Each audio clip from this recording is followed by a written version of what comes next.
What's going on, guys? It's Nick here, back with another video. It's Saturday, so you know we gotta talk about who's rising the most in ADP. 2 weeks ago, we predicted that Drake London, Joe Burrow, Cam Akers, David Montgomery, and Kirk Cousins would all rise in ADP. We actually had our first below 500 week of the season with London, Burrow, and Cousins all dropping a tad in ADP, with only Cam Akers and David Montgomery rising. So we cannot make that 2 weeks in a row. I'll give my predictions for the next 2 weeks at the end of the video. So who else has been rising over the last 2 weeks? For the billionth straight week, it seems Tim Patrick is up more than a round. He's now up 14 more spots, now going in the late 14th round.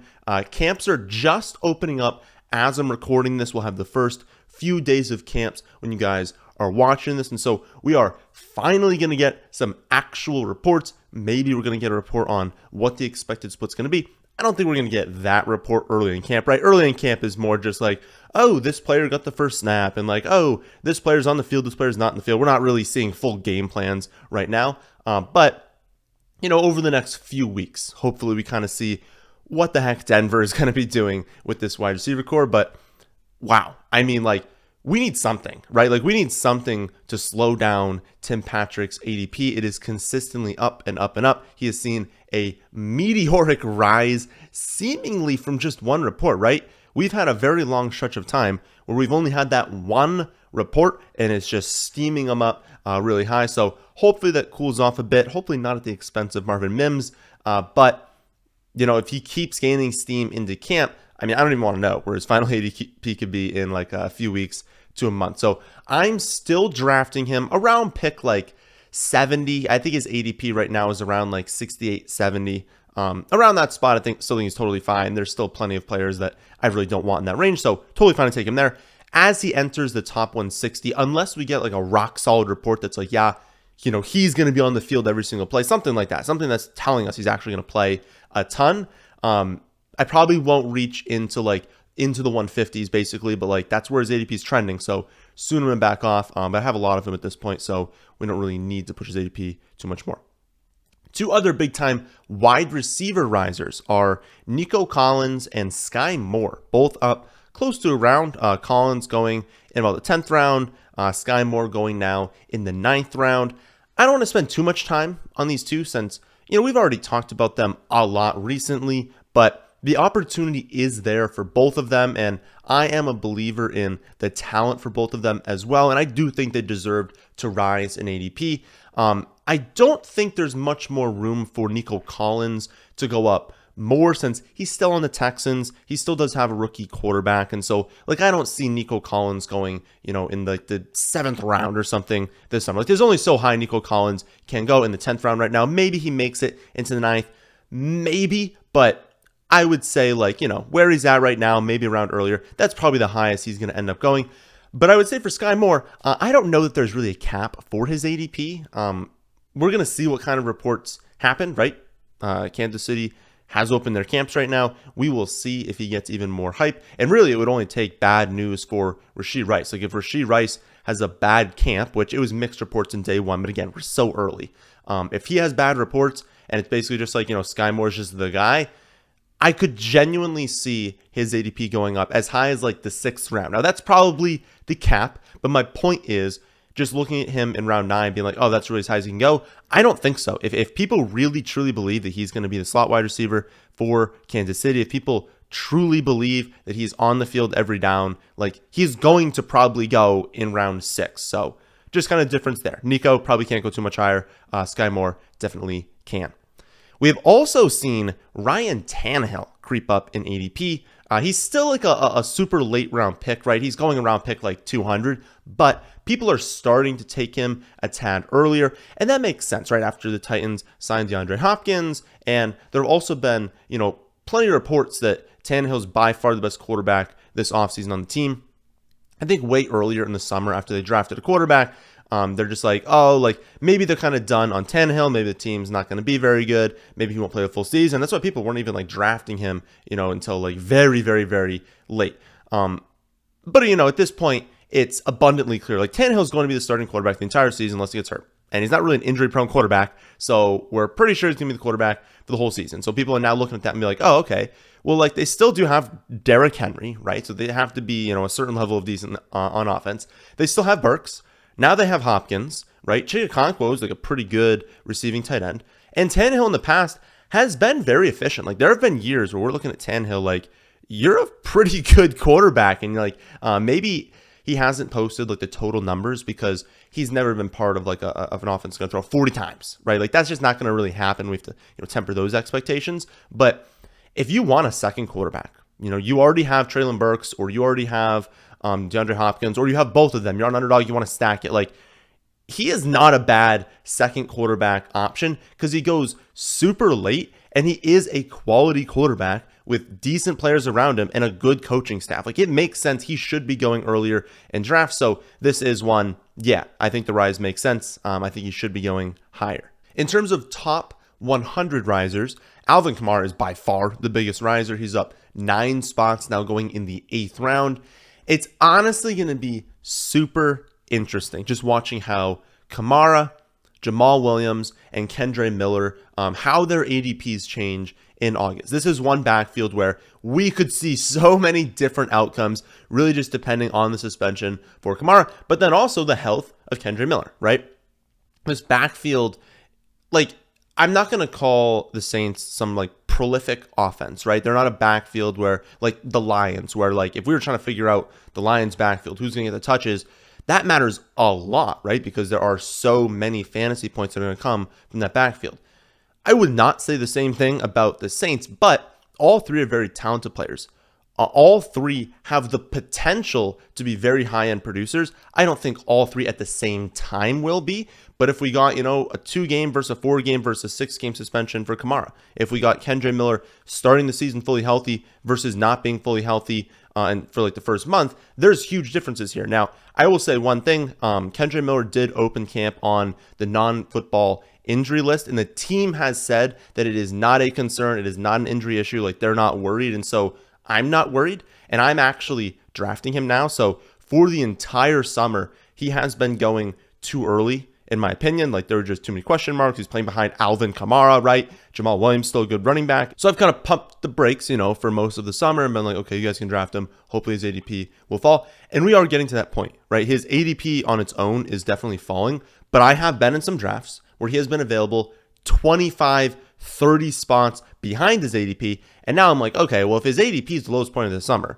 and he's cratering beyond that, we're at the beginning of camp, right? He shows up to camp in a week and does really well. That ADP shoots right back up. And so I think right now is a really good time to capitalize on that. And even Jamal Williams, again, everyone's at this point is kind of assuming that the suspension isn't going to be very much. And so we are at, potentially the lowest points in ADP for Jamal Williams and Kendre Miller all summer. It's the lowest point they've been at. We don't know where they'll end up going, but it's possible this is kind of like the bottom for the ADPs. And so even though it's really difficult to know what the split's going to look like right now, and we're obviously going to keep an eye out on the Saints camp, like I'm going to adjust the rankings, everything, like we're going to be watching it, but honestly, I've drafted so much Alvin Kamara when he falls past pick like 105. I've gotten him sometimes at like 115, 120. And so I'm going to kind of stop drafting him as his ADP goes up. And now that we're seeing the bottom for Jamal and Kendre,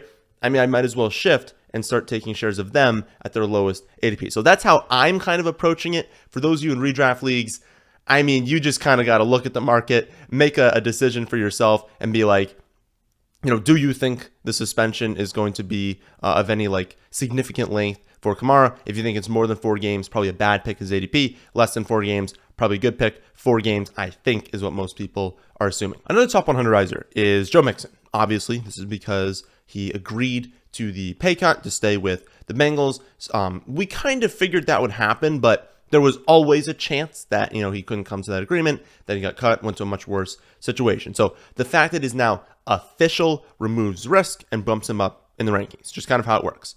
I have to imagine his ADP is going to slowly rise each week. I don't expect it to be like, got the extension or whatever, got like the contract situation resolved, shoots up. around. I think it's going to be a very, very, very slow increase as we work our way through the summer. And I don't ever expect him to be like a second round pick, right? We are not ever going to reach the range where Mixon is again a first or second round pick. We need to remember there's a reason he had to take a pay cut, right? I mean, he's averaged 4.1, 3.6, 4.1, 3.9 yards per carry over the last 4 years. He's been productive and he hasn't been bad, but he's not going out there and averaging 5 yards per carry, being the whole offense, right? The offense is Burrow to Chase and Higgins. That's the offense. And so it makes sense, right, that he would look at it and be like, yeah, like they don't technically need me. I should take a pay cut to be on this insane team. Also, he may have finished 8th in half PPR points per game last season. And so you're probably looking at that being like, well, why shouldn't he go higher? Well, that's largely thanks to 53 fantasy points in week 9. Give him 20 in that week, which is still an amazing week. 20 half PPR points is really, really good. Drop him to 20, and now he drops to 15th in half PPR points per game, which is exactly where he's being drafted right now. So I think that's like a pretty good range for him. You shouldn't be expecting 53 fantasy points. If you bump it down to 20, he's an appropriate value. So that's how I'm kind of looking at it. I do still think his ADP maybe should go up a little bit more, maybe to that like running back 12, 13, 14. Like that general range is where Joe Mixon should be going in pretty much every single format. He can produce well in standard because he has that touchdown upside, but we saw last season a good reception upside. So really any format, that running back like 12, 13, 14, that's kind of where he should be going. So maybe a small rise from where he's at right now. We have unfortunately seen even more of a rise from David Montgomery and Cam Akers as well. Not much to say that hasn't already been said. I have breakdowns on both these players. I think I broke them both down in the Thursday video. In general, neither one of them is a lock to go off. That's never the case for a mid-round running back, but both are set up extremely well. Both could shatter their ADPs if they're given opportunity this season. And since I think they will be, the rise makes sense. I'm hoping they don't rise too much. I want to do a little bit of a market watch next.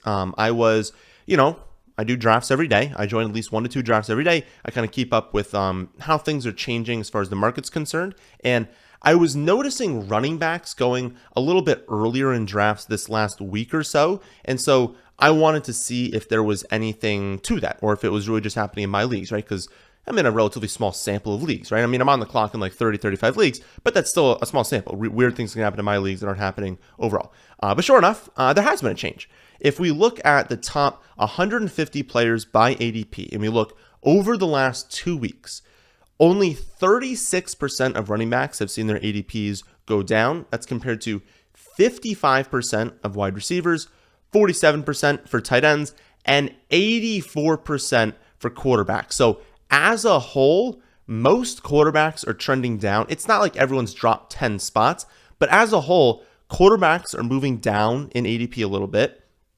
Wide receivers are trending down slightly. It's not a huge trend, but a trend down. Tight ends, a very, very small bump. I mean, again, 47% have moved down. So they're pretty much the same. While running backs are on the rise. And it's not just the players we went over today. Nick Chubb is up. Derrick Henry, Jahmyr Gibbs, Dobbins, Rashad White, Javonte Williams, Antonio Gibson. All of those players are trending up in ADP. Again, not a huge shift up, but running backs are moving up. And I think this is noteworthy because we have seen a shift this season where people are drafting wide receivers very heavily, especially in the early and the middle rounds. If you kind of look at, just generic ADPs this season compared to seasons prior, you're just going to see the wide receiver position going earlier, much more heavily being attacked this season. And for most of the summer, that's opened up a lot of value at the running back position. That's not in like 100% of leagues, right? And it's generally like the top 90 picks, I would say, has been good value at running back. I have personally been in drafts where people are in love with the running back position. I have to keep drafting wide receivers, tight ends, quarterbacks. I'm almost forced into like your RB0 because people like running back so much. So it's not just like in 100% leagues.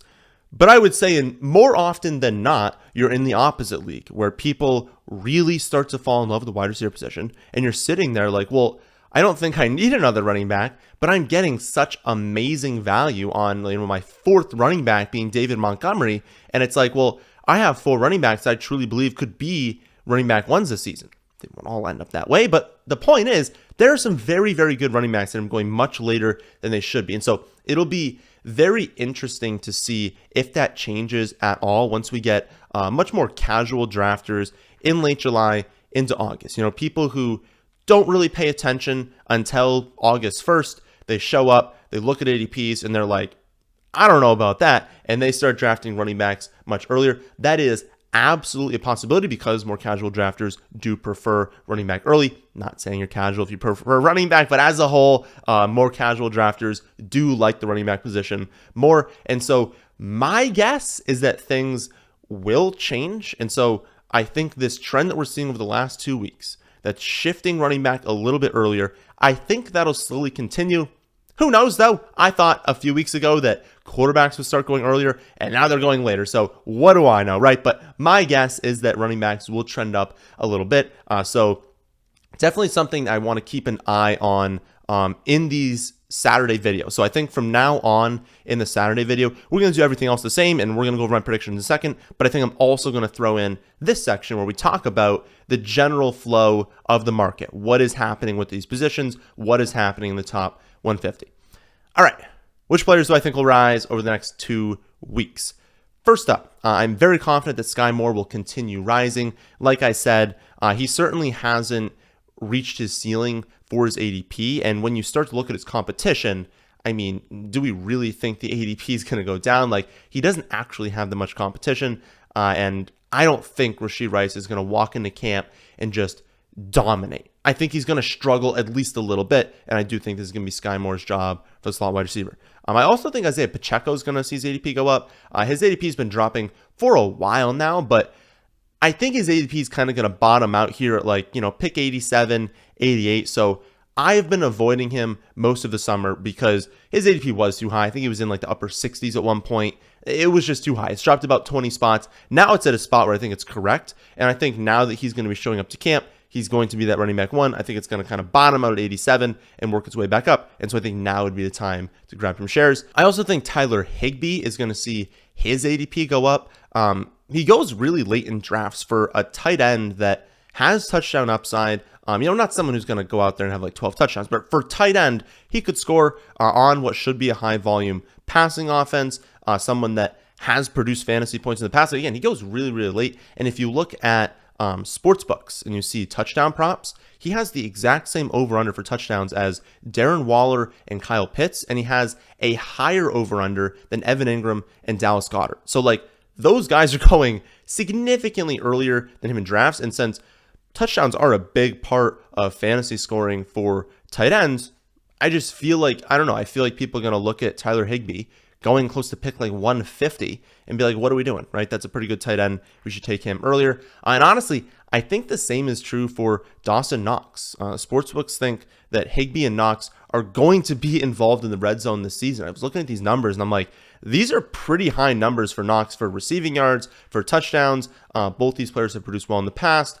We know that they're in situations people will trust. People will trust Stafford. People will trust Josh Allen at quarterback. And so I think both of their ADPs go up. Knox particularly, he's going to pick 180. That's free. And he has such an upside. He's on a great offense. It just makes sense that he would go higher. Then finally, I am flag planting Ezekiel Elliott. I think I talked about him for a month straight. I just don't understand why he's going at pick 177.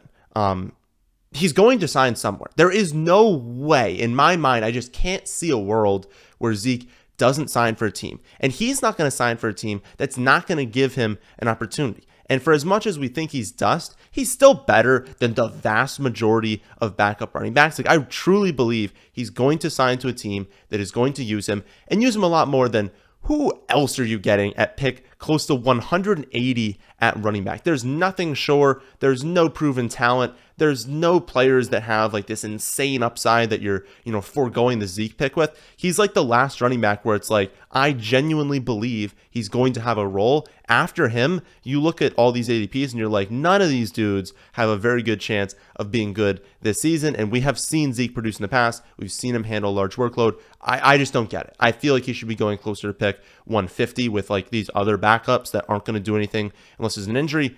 Zeke at pick 177, that makes no sense. So you can see all this ADP data for free on my website, thefantasyfootballadvice.com. And if you want to see my rankings, you can find those over there as well for every scoring format. And also, for some of you asking, like for the 3 wide receiver rankings, there are custom rankings. Whatever format you're in, whatever scoring format, whatever league size, whatever roster settings, there are custom rankings. If you play in a league with 9 starting wide receivers, the rankings can handle that. Just use the custom rankings. You can type all that stuff in. It'll spit out the rankings you should use. So I'll be back tomorrow with another Underdog video, Wednesday with another rankings video, and then Thursday with another player breakdown video. That, my friends, is in this one. Hope you all did enjoy. If you did, how about hitting the like button and how about subscribing to the channel if you're new here. Thanks for watching.